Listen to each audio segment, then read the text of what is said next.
Shalom, kami menyambut saudara sekalian dan juga bagi Anda yang baru pertama kali bergabung dalam ibadah online GBI Battle. Kami berharap saudara sekalian dalam keadaan yang sehat dan dalam lindungan Tuhan. Amin. Bagi Bapak Ibu yang baru pertama kali bergabung dan juga bagi Anda sekalian yang rindu untuk didoakan dan dilayani, dapat mengirimkan komen pada kolom chat. Sebelum kita mengikuti ibadah ini, mari kita berdoa. Terima kasih Tuhan untuk hari ini kami dapat beribadah kembali, kami masih diberikan kesempatan untuk beribadah dengan tubuh badan yang sehat, semua karena kasih karunia Tuhan. Kami percaya kehadiran Tuhan dalam ibadah kami hari ini dari awal, pertengahan, hingga akhirnya. Terima kasih Tuhan, saat ini kami siap untuk mengikuti ibadah hari ini. Hanya dalam nama Tuhan Yesus kami berdoa dan mengucap syukur. Haleluya, amin. Amin. Katakan Engkau Tuhan. Engkau Tuhan yang setia, waktumu selalu yang terbaik. Engkau Tuhan sandaranku, dan ku hanya kan berharap padamu. Akui dari hati kita, katakan satu-satunya yang ku andalkan, satu-satunya yang ku percaya. Engkau sumber kekuatan, sumber pengharapan, sumber kedamaian. Kami akui hanya satu-satunya yang kami andalkan, satu-satunya yang aku percaya. Engkau Tuhan memberkati, Tuhan penyembuhku, Tuhan pemulihku. Katakan satu-satunya yang kami andalkan, satu-satunya yang ku andalkan, satu-satunya yang kami percaya. Engkau Tuhan, hanya Engkau Tuhan Yesus, hanya Engkau saja. Satu-satunya ku andalkan, satu-satunya yang aku percaya. Engkau Tuhan memberkati, Tuhan penyembuhku, Tuhan pemulihku. Katakan satu-satunya, satu-satunya yang aku andalkan, satu-satunya yang aku percaya. Engkau sumber kekuatan, sumber pengharapan, sumber kedamaian. Satu-satunya hanya Kau Yesus, hanya Engkau aku percaya. Engkau Tuhan memberkati, Tuhan penyembuhku, Tuhan pemulihku. Satu-satunya yang ku satu.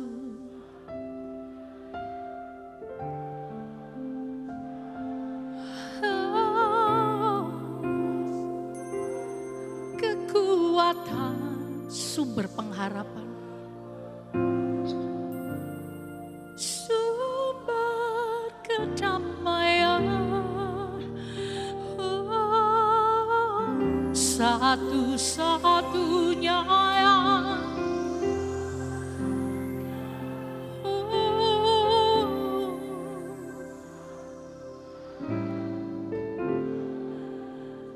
angkat kedua tanganmu tanda menerima. Engkau Tuhan memberkati, ya Tuhan penyembuhku, Tuhan pemulihku. Nyanyi lagi dengan percaya. Satu-satunya yang aku andalkan, satu-satunya yang aku percaya. Engkau sumber kekuatannya, sumber pengharapan kita, sumber satu-satunya. Ku andal hanya Kau Tuhan, aku percaya Engkau Tuhan. Kami terima, ya Tuhan penyembuhku, Tuhan pemulih. Engkau Tuhan yang memberkati umat-Mu. Terima dengan percaya.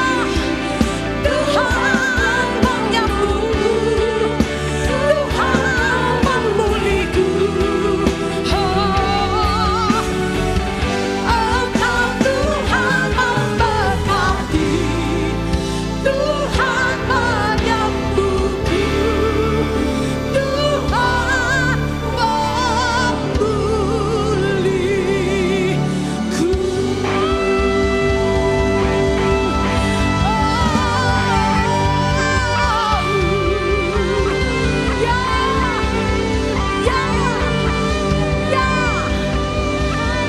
Itu yang kami percayai pagi hari ini. Kami menerima berkat-Mu, bukan berkata tentang berkat materi, tapi kami tahu kekuatan, damai sejahtera-Mu, sukacita-Mu bahkan melimpah bagi kami semua. Di dalam nama Yesus semua kita katakan, lebih kuat katakan. Lambaikan engkau yang percaya bahwa Tuhan kita dahsyat. Sorak-sorai lebih meriah buat Tuhan. Yes!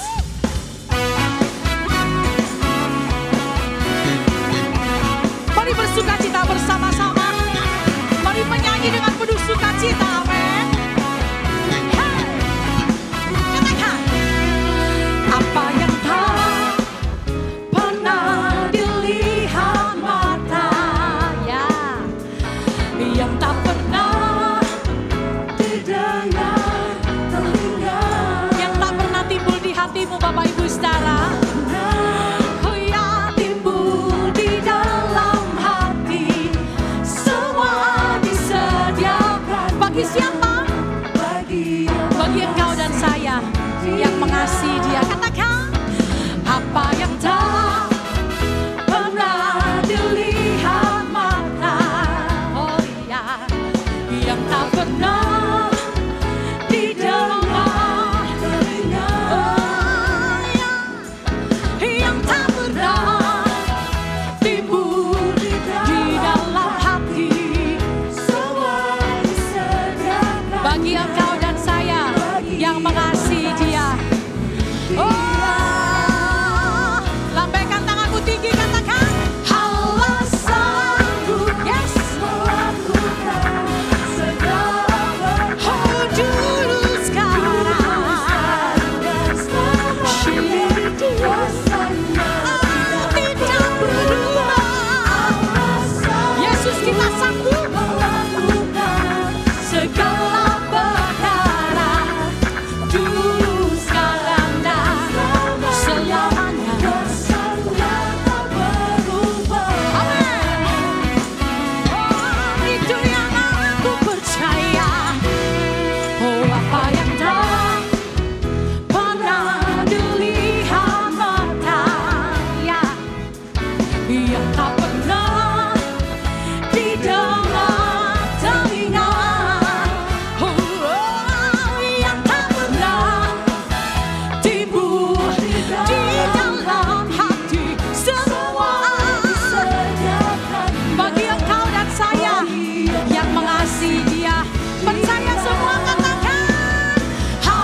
apa yang tidak pernah kita lihat dengan mata, yang tidak pernah kita dengar dengan telinga, bahkan yang belum timbul dalam hati kita, Tuhan sediakan bagi engkau dan saya yang mengasihi Dia. Semangat bilang amin. Yes. Oh, saya mau dengar Bapak Ibu sendiri nyanyi, katakan. Allah sanggup. Dulu sekarang. Du-du-du-du. Oh, tidak berubah.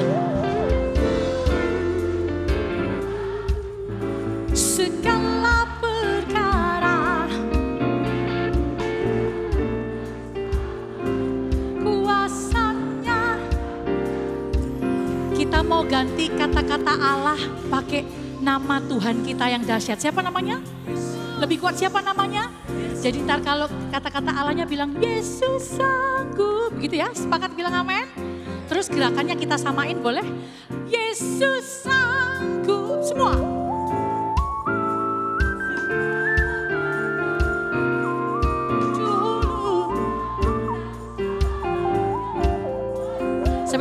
Sebentar. Sudah mandi semua kan? Coba lihat kiri kanan, udah mandi belum? Udah, pastikan jawabannya. Kalau gitu angkat tangannya nggak boleh setengah tiang dong. Yang paling tinggi. Yesus sanggup. Tanda hati kita percaya ya. Sekarang dan kuasanya tidak. Yesus sanggup. Yes. Dulu, sekarang, dan selamanya kuasanya. Ya, jadi kalau angkat tangan harus tinggi gini ya. Sebelum kita lanjut kasih tahu kiri kanan. Wangi banget loh. Yang di atas dong, kasih tahu kiri kanannya wangi banget kok. Ya. Setuju sekali lagi kita mau nyatakan bahwa Yesus kita sanggup, amin? Come on, Yesus sanggup, come on, melakukan. Oh dulu sekarang, selamanya, oh tidak berubah. Yesus kita sanggup, saudaraku. Jangan ada keraguan sedikit pun.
Siapa namanya?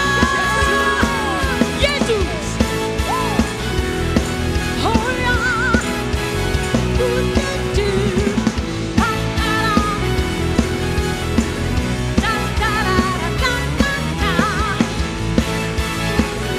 Semua nyanyi katakan. Namanya Tuhanku, menara yang teguh. Kota benteng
di bumi di surga termasyhur perkasa selamanya.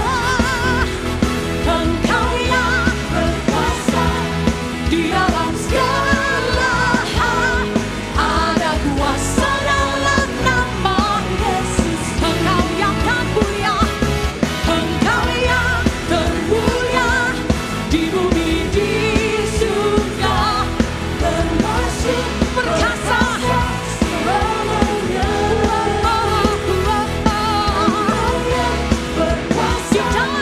Di dalam segala hal, ada kuasa dalam nama Yesus. Semua di atas kepala, tepuk tangan tinggi.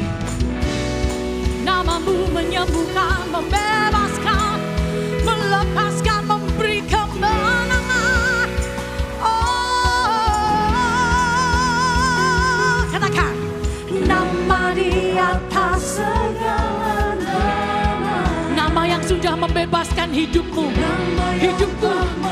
Kita berkemenangan, amin. Oh iya. Segala kuasa tunduk pada nama siapa dia? Yesus Tuhan segala Tuhan. Lagi akui semua nama di atas segala nama. Nama yang telah membebaskan. Yes. Kau memberi kami kemenangan.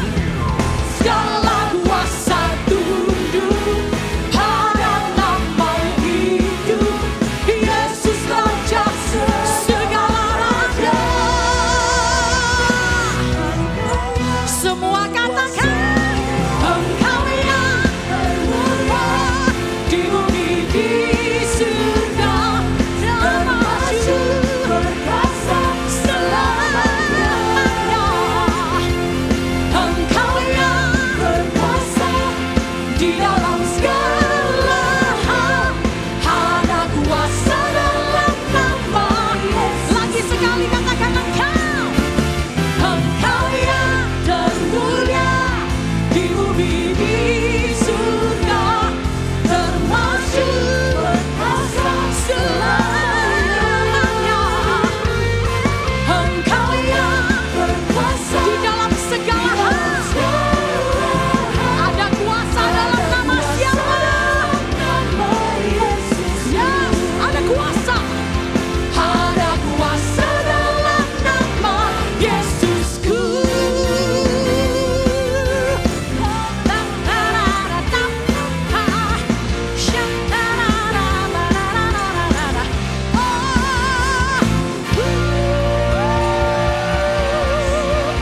Sorak-sorai meriah, paling meriah yang bisa kau beri bagi Raja kita Yesus.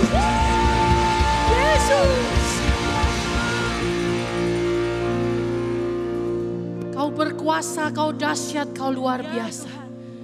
Kau Allah yang membukakan pintu bagi kami, membuka jalan bagi kami. Kami percaya God will make a way where there seems to be no way. He works in ways we cannot see. He will make a way for me. He will be my guide. Hold me closely to His side. With love and strength for each new day, He will make a way. He will make a way. Nyanyi dalam bahasa Indonesia. Dia buka jalan. Dia buka jalan. Amin. Saat tiada jalan. Terjadi sesuai dengan apa yang kau imani. Dalam pujian ini saudaraku. Dia buka jalan bagiku, Dia membimbingku dan memeluk diriku dengan kasih dan kuasa-Nya. Dia buka jalan, Dia membuka jalan bagi engkau. Dia buka jalan. Katakan di belantara, di belantara.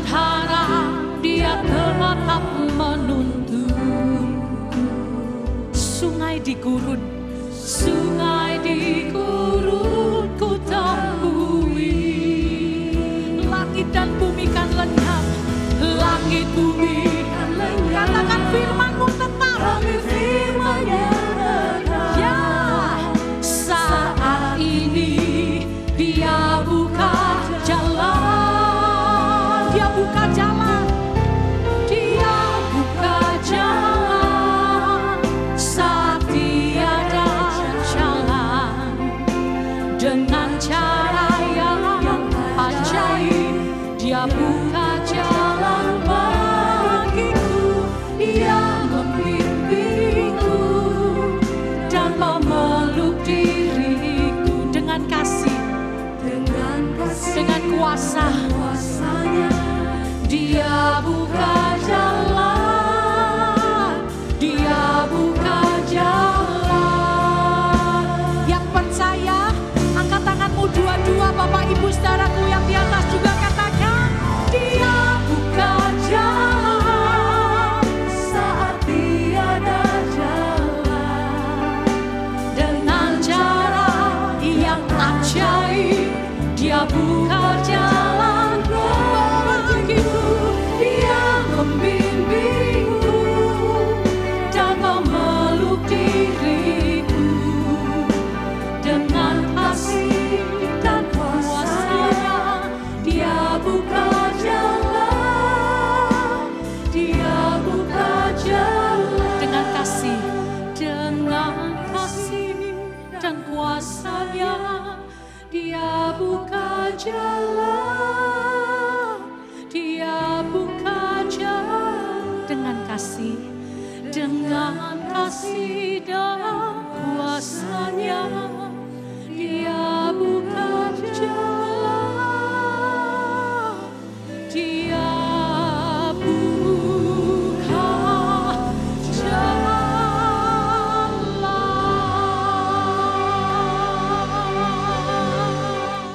Mari kita berdoa. Terima kasih Tuhan, terima kasih Yesus, terima kasih Roh Kudus. Kami mengucap syukur untuk hari ini Tuhan, kami sudah memuji dan menyembah Tuhan. Biarlah pujian kamu menyenangkan Tuhan. Biarlah pujian kami menjadi dupa yang harum di hadapan Tuhan. Terima kasih Tuhan. Sebentar kami mau mendengarkan akan firman-Mu Tuhan. Biarlah firman ini tertanam dalam hidup kami. Berbuah, dan bahkan berbuah tetap. Biarlah kami dapat melakukan dalam kehidupan kami Tuhan. Terima kasih Tuhan. Berkati hamba-Mu yang akan melayani kami Tuhan. Biarlah hamba-Mu ini diurapi Tuhan. Urapi hamba-Mu. Berkati hamba-Mu Tuhan. Dan apapun yang diucapkan lidah bibirnya hanya berasal daripada Tuhan. Terima kasih Tuhan. Kami siap untuk mendengarkan firman-Mu. Hanya di dalam nama Tuhan Yesus Kristus. Kami berdoa dan mengucap syukur. Haleluya. Amin. Shalom saudara yang dikasihi oleh Tuhan Yesus Kristus. Senang sekali saya Pendeta Rubin Adi Abraham bisa menyapa Anda dan melayani di dalam ibadah ini. Hari ini saya akan menyampaikan firman dengan judul Kunci Keberhasilan Hidup. Saya ingin membacakan Daniel pasal pertama ayat 8-9 yang berbunyi demikian. Daniel berketetapan untuk tidak menajiskan dirinya dengan santapan raja dan dengan anggur yang biasa diminum raja. Dimintanyalah kepada pemimpin pegawai istana itu supaya ia tak usah menajiskan dirinya. Maka Allah mengaruniakan kepada Daniel kasih dan sayang dari pemimpin pegawai istana itu. Saudara sekalian, saya percaya kita semua ingin menjadi orang yang berhasil dan diberkati Tuhan. Dan saya mau katakan Allah yang kita sembah adalah Allah yang baik. Tuhan ingin memberkati hidup saudara supaya melalui hidupmu ada banyak orang lain juga akan diberkati.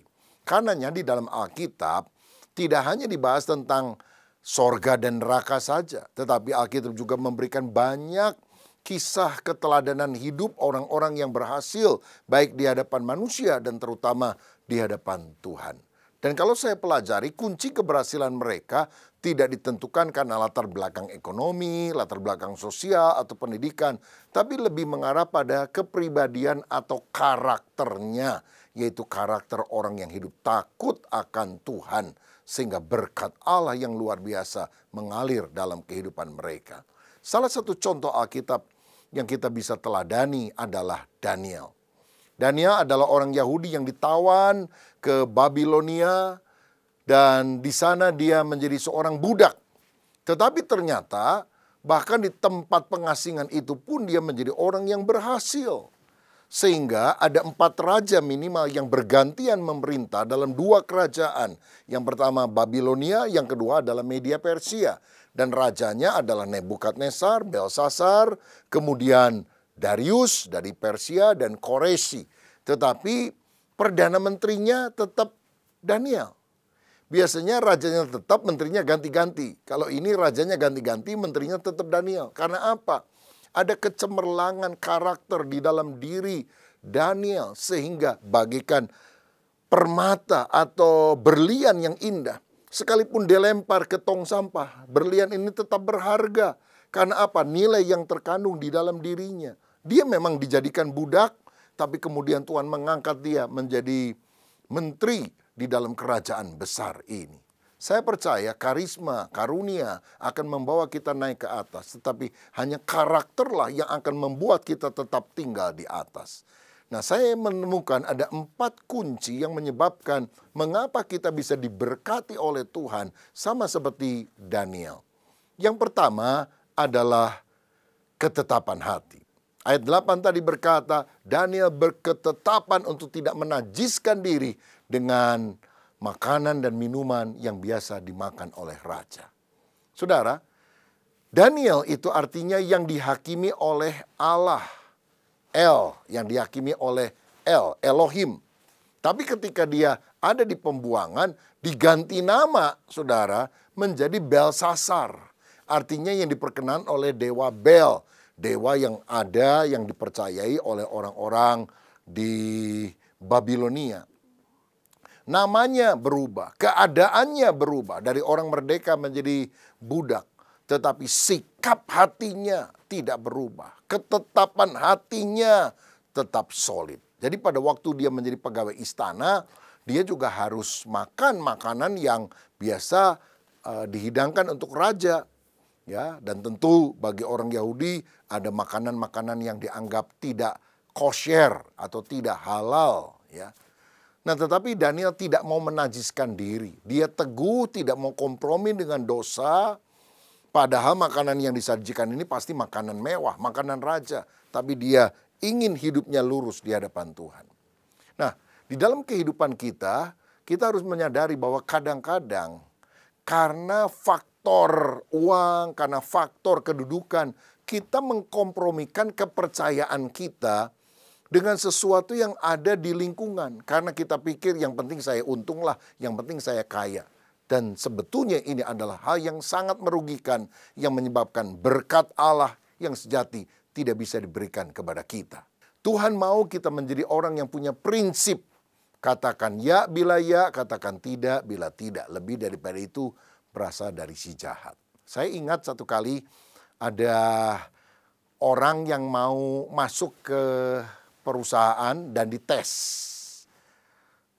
Pegawai pertama datang dan pimpinan itu berkata, oke, kira-kira kamu bisa jawab ini enggak? 2 tambah 2 berapa? Orangnya bingung. Oh, pertanyaan gampang banget. Dia bilang 4, Pak. Orang ini bilang, keluar, kamu tidak diterima. Karena si pimpinan berkata, wah orang ini saklek apa adanya. Ya dia mengatakan benar ya benar, salah yang salah. Ini nggak bisa dipakai kerjasama nih nanti. Nah, pegawai kedua menghadap ke meja pimpinan itu yang metes. Dia udah dengar kok 4 salah ya. Jadi ketika ditanya, 2 tambah 2 berapa? Dia bilang, 5 Pak, 5. Siapa tahu 4 salah, 5 benar. Pimpinannya pikir, wah ini orang licik nih. Dia tahu 2 tambah 2, 4 salah. Dia pakai ilmu berkelit ini. Wah bisa-bisa dia merugikan perusahaan kita. Keluar, saya tidak terima. Pelamar yang terakhir jadi bingung lagi saudara sekalian. Ini berapa maunya? 2 tambah 2, 4 salah, 5 salah. Lalu ketika ditanya lagi, menurut kamu 2 tambah 2 berapa? Dia bilang, itu sih terserah Bapak aja deh. ABS asal Babe senang. Mau 4 boleh, 5 boleh, 10 boleh. Bapak atur aja, saya ikut aja. Langsung pimpinan bilang, bagus, kamu mulai kerja di sini ya. Jadi kamu harus menyesuaikan diri dengan apa yang ada. Saudara-saudara, Kalau saudara mau sukses, ikuti cara seperti itu, belat-belit. Tapi satu kali kita akan berhadapan dengan Tuhan, dan kita akan mengalami hukuman Tuhan karena kita tidak punya prinsip kebenaran di dalam kehidupan. Daniel adalah orang yang benar-benar berhasil di pandangan Tuhan. Karena apa? Dia bertekad menjaga kesucian hidupnya. Saudara, Alkitab berkata, berusahalah hidup damai dengan semua orang dan kejarlah kekudusan. Sebab tanpa kekudusan tidak seorang pun akan melihat Tuhan. Ibrani 12 ayat 14. Jadi kita ingat, hidup ini bukan sekedar cari untung, mengejar sukses, lalu mengalahkan segala cara. Kita akan ketemu Tuhan. Dan kalau kita tidak punya ketetapan hati untuk hidup benar, maka nggak ketemu Tuhan, saudara-saudara. Tapi kalau orang punya prinsip, dia siap menanggung resiko, tetapi Allah akan menyertai kita. Saya ingat ada seorang muda baru lulus kuliah, lalu dia pergi ke Jakarta untuk melamar pekerjaan. Cari kerjaan kan nggak gampang sekarang, saudara. Dia lamar sana-sini, ditolak. Satu kali ada perusahaan, nggak besar sih ya, mau menerima dia. Dia bilang, kamu boleh masuk, gajinya sekian, tapi hari Minggu tetap kerja. Karena toko kami juga buka hari Minggu. Aduh, anak muda ini bergumul, saudara. Karena dia orang Kristen, hari Minggu biasanya dia ke gereja, bahkan pelayanan. Lah kalau sekarang nggak bisa ke gereja, kan gimana? Aduh, tapi dia juga pikir, gimana ya kalau saya nggak terima pekerjaan ini, saya udah ikut di tempat kos teman saya sudah beberapa minggu, nggak enak ngantungin hidup sama dia terus. Aduh, gimana ya? Tapi dia ingat bahwa dia harus tetap mengutamakan Tuhan. Akhirnya dia bilang, maafkan saya bos, saya pengen banget kerja, tapi kalau boleh hari Minggu saya cuti ya, saya mau ke gereja. Oh nggak bisa, oh, mau kerja, mau cuti lagi. Udah nggak usah, ditolak. Saudara, dia pulang dengan sedih, tapi minggu depannya Tuhan buka jalan. Dia diterima di sebuah perusahaan yang lain, gajinya kira-kira 1,5 kali lebih besar dari perusahaan yang pertama. Bahkan dapat fasilitas tinggal di mes, di tempat tinggal yang disediakan untuk para karyawan. Dan yang paling penting, hari Minggu libur. Dia bisa pergi ke gereja dan dia melayani Tuhan. Saudara sekalian, karena itu, mari kita miliki ketetapan hati. Jangan ragu-ragu untuk taat kepada firman. Jangan bilang, ya Tuhan saya mau taat kecuali kalau kepepet. Tapi mari kita teguh di dalam kebenaran. Sebab jika demikian, maka ayat 9 sebagai hasilnya seperti Daniel. Tuhan yang akan mengaruniakan kasih dan sayang dari pegawai istana itu kepada Daniel. Sehingga Daniel bisa dipromosikan oleh Tuhan. Jadi kalau saudara mau berhasil, yang pertama mesti ada ketetapan hati untuk mengikuti kebenaran firman. Yang kedua, untuk menjadi orang yang berhasil dalam kehidupan, kita mesti memiliki kerendahan hati. Ini sifat yang sangat penting. Nah, di pasal kedua dari kitab Daniel, dikisahkan Raja Nebukadnezar bermimpi. Mimpinya itu menggelisahkan hatinya, sehingga dia mengumpulkan orang-orang pintar, para ahli nujum juga untuk mengartikan mimpi itu. Tapi supaya dia tidak ingin mendapatkan jawaban yang asababe senang, maka pertanyaannya gini, tadi malam saya mimpi, tolong kasih tahu mimpinya apa dan jawabannya apa, atau artinya apa. Lalu orang-orang lain bilang, mestinya raja kasih tahu dulu dong mimpinya apa, lalu kami akan memberitahu maknanya. Raja bilang, nanti kamu bikin-bikin, saya juga nggak tahu kan maknanya benar atau tidak. Jadi kalau kamu benar-benar ahli, kamu kasih tahu, tadi malam saya mimpi apa. Kamu kan nggak lihat, saya kan mimpi. Kalau kamu benar-benar ahli, kamu bisa ngerti. Lalu maknanya apa? Nggak ada yang bisa. Dan raja bilang, kalau nggak bisa, kamu ternyata bukan orang pintar. Diancam, dibunuh semuanya, saudara. Tetapi waktu mendengar hal itu, Daniel datang menghadap raja. Dan setelah dia berdoa, maka dalam pembicaraan dengan raja, dalam Daniel 2 ayat 26 sampai 28, firman Tuhan berkata begini. Bertanyalah raja kepada Daniel yang namanya Belsasar. Sanggupkah engkau memberitahukan kepadaku mimpi yang telah kulihat itu dengan maknanya juga? Daniel menjawab, katanya kepada raja, rahasia yang ditanyakan tuanku raja tidaklah dapat diberitahukan kepada raja oleh orang bijaksana, ahli jampi, orang berilmu, atau ahli nujum. Tetapi di sorga ada Allah yang menyingkapkan rahasia-rahasia. Ia telah memberitahukan kepada tuanku Raja Nebukadnezar apa yang akan terjadi pada hari-hari yang akan datang. Mimpi dan penglihatan-penglihatan yang tuanku lihat di tempat tidur ialah ini. Lalu Daniel menceritakan kepada raja mimpinya ini, maknanya ini. Sampai raja kaget. Hebat bener kamu, aku yang mimpi kok kamu bisa tahu mimpiku apa. Tapi Daniel dari sejak awal bilang, itu bukan karena keahlian kami raja. Tapi di sorga ada Allah yang bisa menyingkapkan segala sesuatu. Nah ini loh, orang yang berhasil. Tidak mencuri kemuliaan Tuhan. Bahkan di hadapan raja kafir yang tidak percaya Tuhan. Dia bilang, aku ini kalau bisa karena Tuhan. Dia menunjuk kemuliaan hanya kepada yang di atas, saudara. Dalam Yakobus 4 ayat 6 dikatakan Allah menentang orang yang congkak tetapi mengasihani orang yang rendah hati. Di kemudian hari Raja Nebukadnezar yang mimpi ini sombong.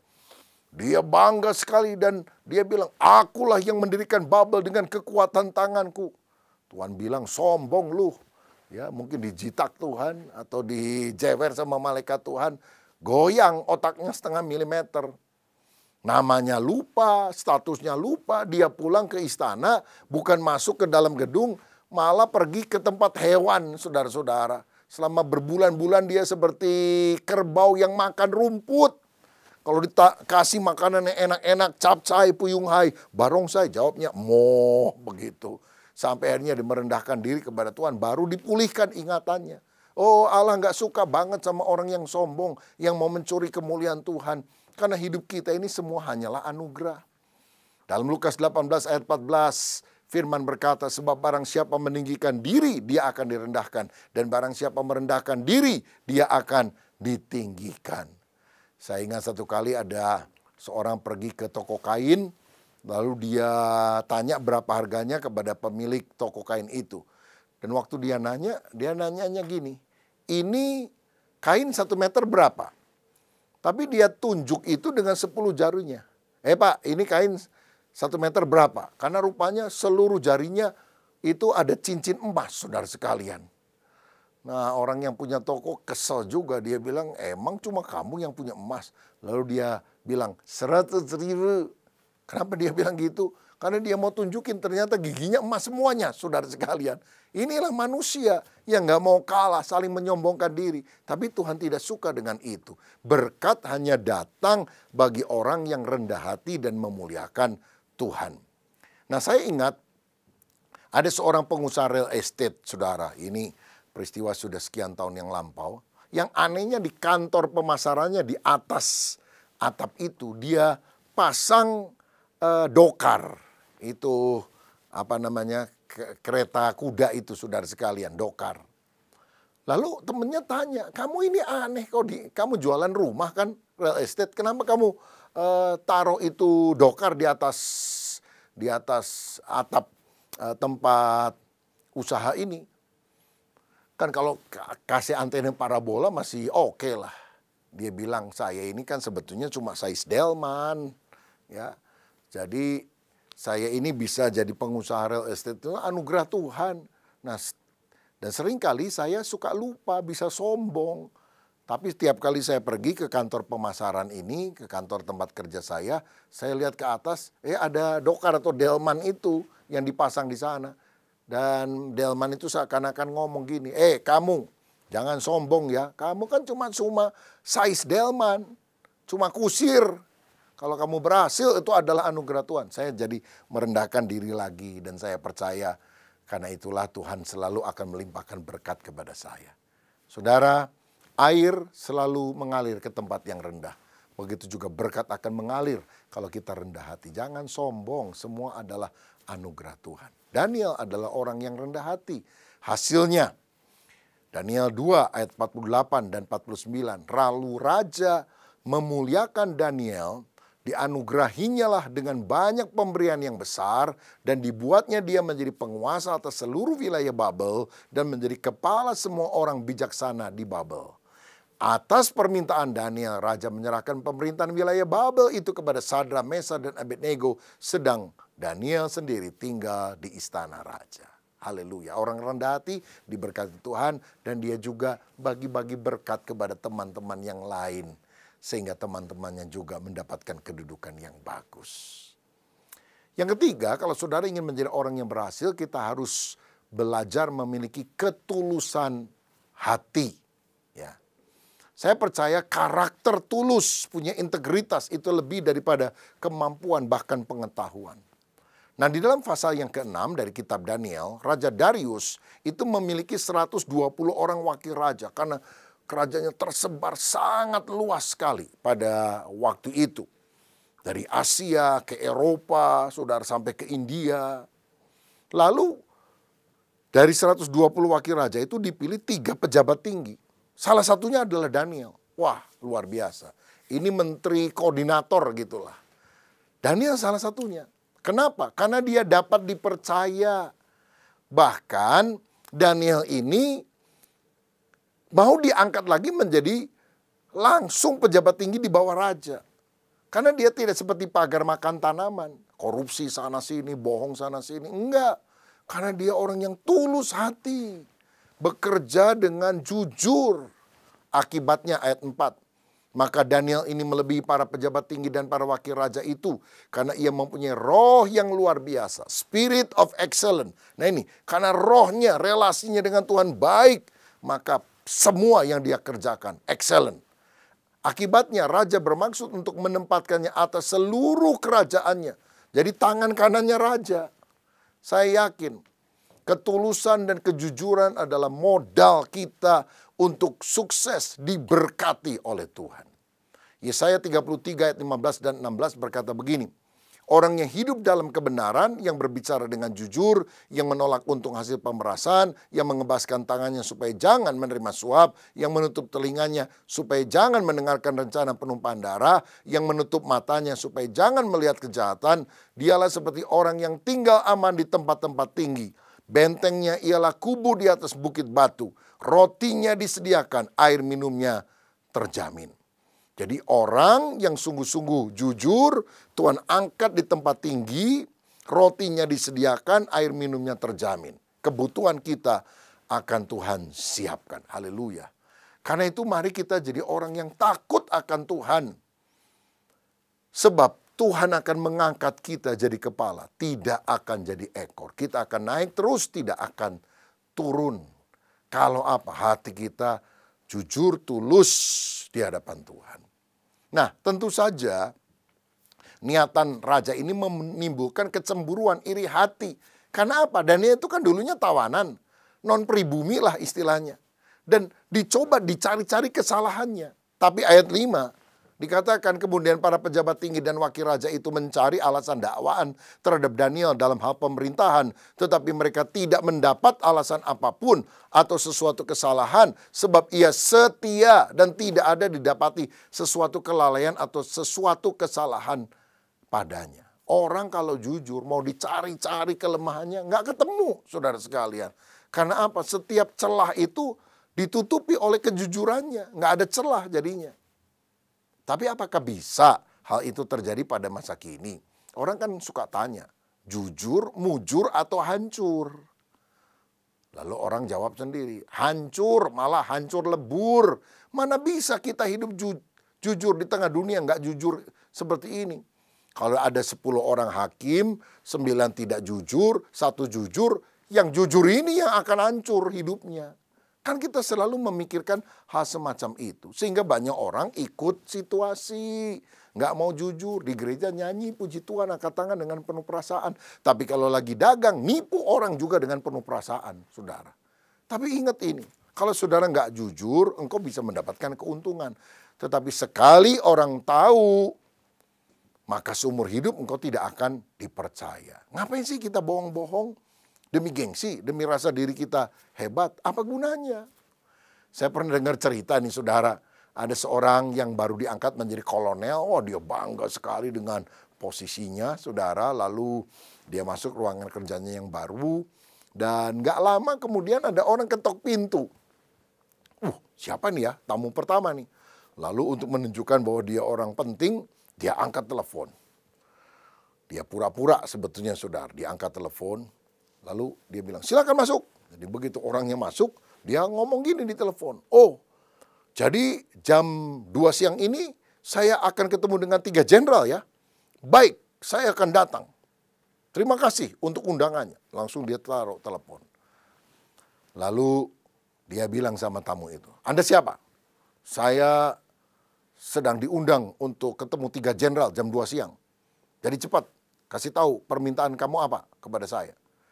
Orang itu gemeter, dia bilang, maaf Pak, saya ini petugas dari kantor telepon. Karena saya dengar laporan katanya di kantor ini, di meja Bapak teleponnya itu rusak. Saya juga bingung ya, belum saya perbaiki kok Bapak sudah bisa telepon. Apa boleh saya coba dulu? Wah kaget ini kolonel, karena sebetulnya teleponnya mati saudara sekalian. Lah ngapain kita bohong-bohong untuk menunjukkan kitanya hebat pada ternyata berdusta. Oh saya percaya untuk long term, jangka panjang, orang yang jujur itu yang akan diberkati Tuhan. Yang gak jujur untung sebentar bisa, tapi untuk langgeng, oh mana mungkin. Saya pernah dengar cerita saudara, ada seorang penjual kuda di Amerika Serikat. Nah satu kali kudanya ditawar oleh orang lain karena orang itu mau beli, kudanya bagus banget begitu. Lalu si penjual bilang gini, Pak, saya itu dulu beli kuda ini modalnya $1.500. Saya pengen dapat untung $500, jadi saya jual $2.000 deh kepada Bapak. Orang itu bilang, kurangin dong, bisa kurang nggak? Ya nggak bisa Pak, ya untung saya kurang banyak kalau gitu. Dan karena ditawar nggak bisa dan karena memang kudanya dianggap bagus, orang itu kemudian bilang, oke deh saya bayar $2.000. Sore harinya si penjual kuda datang ke rumah orang ini. Dia bilang, Pak sorry Pak, setelah saya jual saya ingat-ingat dan saya cek ternyata masih ada bon pembelian dulu. Saya itu dulu belinya bukan $1.500, $1.000. Jadi uang Bapak kelebihan karena saya kan cuma mau untung $500. Jadi saya kembalikan $500 buat Bapak. Orang itu bingung saudara. Kok ada orang aneh model gini? Lah saya kan udah beli $2.000, mau dikembaliin $500. Udahlah ambil aja, ambil. Saya nggak mau. Udah Pak, ini punya Bapak. Enggak, itu berkat buat kamu, rezeki buat kamu. Dan hebat ya, kamu orang jujur. Sejak itu saudara, orang ini ngomong kepada orang-orang yang dia kenal. Pokoknya kalau mau beli kuda, jangan sama yang lain, sama orang ini. Jujur, dia ceritakan pengalamannya. Dan dia menjadi penjual kuda yang sangat laris. Karena apa? Kejujuran, karakter itu membuat kita diberkati Tuhan. Dan yang terakhir, yang keempat, bagaimana supaya kita bisa menjadi orang yang benar-benar berhasil di dalam kehidupan? Yang keempat adalah ketekunan ibadah. Dalam Daniel 6 ayat 6 dikatakan, maka berkatalah orang itu, kita tidak akan mendapat suatu alasan dakwaan terhadap Daniel ini kecuali dalam hal ibadahnya kepada Allahnya. Daniel 6 ayat 11, demi didengar Daniel bahwa surat perintah telah dibuat, pergilah ia ke rumahnya, dalam kamar atasnya ada tingkap-tingkap yang terbuka ke arah Yerusalem. 3 kali sehari ia berlutut berdoa serta memuji Allahnya seperti yang biasa dilakukannya. Ayat 12, lalu orang-orang itu bergegas-gegas masuk dan mendapati Daniel sedang berdoa dan bermohon kepada Allahnya. Kunci terakhir untuk menjadi orang yang benar-benar berhasil di hadapan Tuhan manusia adalah tekun beribadah. Daniel adalah orang yang 3 kali berdoa setiap hari menghadap Yerusalem. Dan musuhnya tahu dia nggak mungkin bisa dicari kesalahannya dalam hal apapun. Kecuali dia rajin ibadah kepada Tuhan. Lalu dijebak. Saudara, mereka datang kepada Darius dan dia bilang, Darius ini raja yang paling hebat di seluruh dunia. Gimana kalau dalam 1 bulan ini dikumandangkan bahwa tidak boleh ada orang yang menyembah Allah manapun selain daripada menyembah Darius sebagai Tuhan. Oh, Darius senang, dibuat keputusan. Pada ini sebetulnya jebakan bagi Daniel. Tapi apa yang terjadi dengan Daniel? Daniel tetap setia kepada Allah. Dia tetap berdoa 3 kali sehari. Dan karena itu dia ditangkap oleh pegawai-pegawai istana karena melanggar ketetapan raja. dan dimasukkan ke dalam gua singa sebagai hukuman. Darius akhirnya sadar ini jebakan orang-orang lain menggunakan nama dia. Tapi dia nggak bisa apa-apa, dia harus konsekuen dengan keputusan itu. Saudara, saya mau katakan, kadang-kadang kita menderita bukan karena hal yang jelek. Tetapi sebaliknya karena kejujuran, karena kita setia kepada Tuhan. Tapi Alkitab berkata kalau engkau menderita karena kebenaran, roh kemuliaan Allah ada padamu. Saudara, jadi dalam Daniel 6 ayat 17, sesudah itu raja memberi perintah, lalu diambillah Daniel dan dilemparkan ke dalam gua singa. Berbicaralah raja kepada Daniel, Allahmu yang kau sembah dengan tekun, dialah kiranya yang melepaskan engkau. Oh, raja juga sedih, saudara-saudara. Ini jebakan yang akhirnya menyebabkan Daniel, orang kesayangannya, harus dihukum. Tetapi karena dia tekun beribadah, Allah melakukan mujizat. Allah menyelamatkan Daniel ketika dia dilemparkan. Itu singa-singanya jadi jinak semuanya. Nggak ada yang mau menerkam Daniel. Karena malaikat Tuhan kirim untuk meluputkan Daniel. Lawanmu boleh merencanakan kecelakaan bagimu. Tapi bila kita tekun beribadah, mencari wajah Tuhan, Tuhan yang akan membela kita. Akibatnya, musuh-musuh Daniel yang tadinya menjerumuskan dia ke dalam gua singa, mereka yang disuruh oleh raja, ditangkap sama keluarganya, dilemparkan ke gua singa yang sama setelah Daniel dikeluarkan. Dan belum sampai ke bawah, singa menerkam, mati semua mereka. Siapa yang menggali lubang akan masuk ke dalamnya. Engkau boleh saja berusaha digagalkan oleh orang lain. Orang melakukan hal yang jahat kepada saudara. Tapi kalau engkau tekun setia kepada Tuhan, Allah adalah pembela. Ya, mungkin sekarang engkau kelihatannya kalah, dirugikan. Tapi lihat, ada kemenangan yang Tuhan akan berikan. Karena itu tekun ibadah kepada Tuhan. Tetap mencintai Tuhan. Kebenaran akan muncul pada waktunya. Hasilnya apa? Daniel 6 ayat 26 sampai 29. Kemudian Raja Darius mengirim surat kepada orang-orang dari segala bangsa, suku bangsa dan bahasa yang mendiami seluruh bumi, bunyinya. Bertambah-tambahlah kiranya kesejahteraanmu. Bersama ini kuberikan perintah bahwa di seluruh kerajaan yang kukuasai, orang harus takut dan gentar kepada Allahnya Daniel. Sebab dialah Allah yang hidup, yang kekal untuk selama-lamanya. Pemerintahnya tidak akan binasa dan kekuasaannya tidak akan berakhir. Dia melepaskan dan menolong dan mengadakan tanda dan mujizat di langit dan di bumi. Dia yang telah melepaskan Daniel dari cengkeraman singa-singa. Dan Daniel ini mempunyai kedudukan tinggi pada zaman pemerintahan Darius dan pada zaman pemerintahan Kores, orang Persia itu. Saudara, akibatnya raja memberi peraturan. Semua orang harus tunduk kepada Allahnya Daniel. Dan akhirnya nama Tuhan diperkenalkan.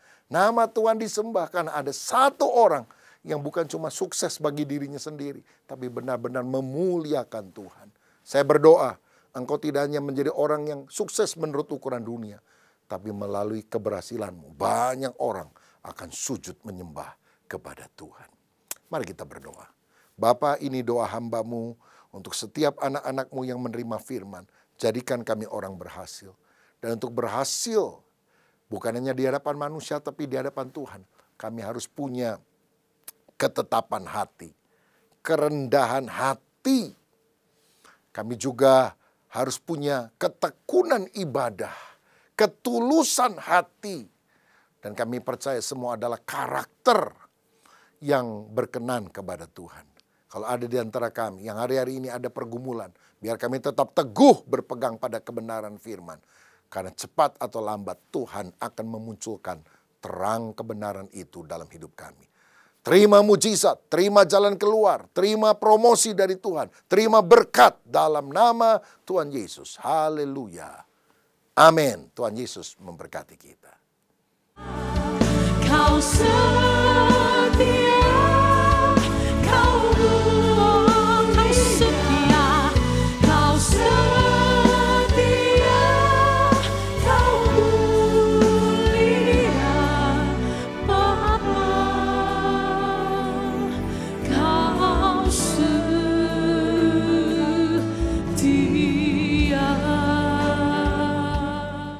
Bapak, Ibu, dan Saudara, mari kita akhiri ibadah kita dengan berdoa bersama-sama.